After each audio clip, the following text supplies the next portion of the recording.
Talking about Ned Kelly's brother Dan and escaping from Glenrowan with Steve Hart.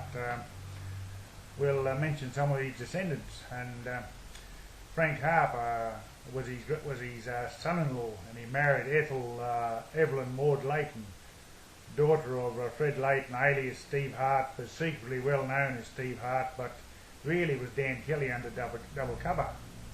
I will show you a photo of Arthur Harper, grandson of Dan Kelly, with his interesting missing earlobes.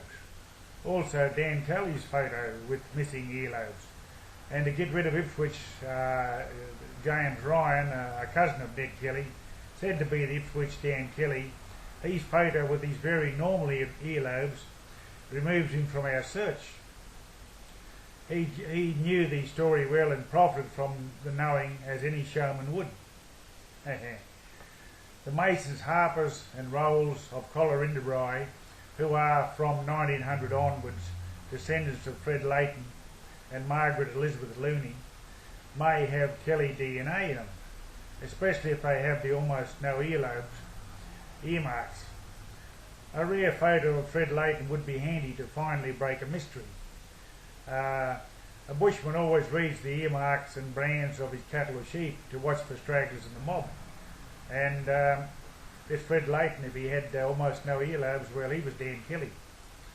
Quoting from Ian Jones' excellent book in Ned Kelly, A Short Life, page 136, when Sergeant Kennedy of the police fought with the Kelly gang at Stringy Bark, quote, the sergeant ducked forward in the saddle, swung his legs to the ground on the offside, and fired across his horse's rump.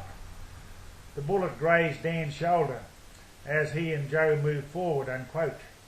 Sergeant Kennedy fought very bravely until he died. Fact 1. Dan Kelly could be identified by a bullet scar on the shoulder, put there by Sergeant Kennedy.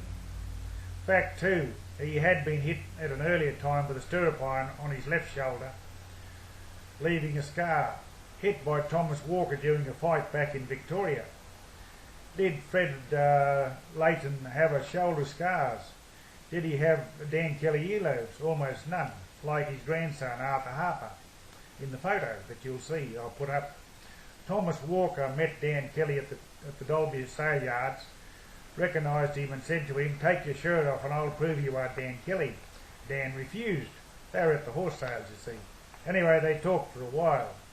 So the Collarenebri families and their descendants may have a very famous ancestor, Dan Kelly. Thank you by Don Johnson.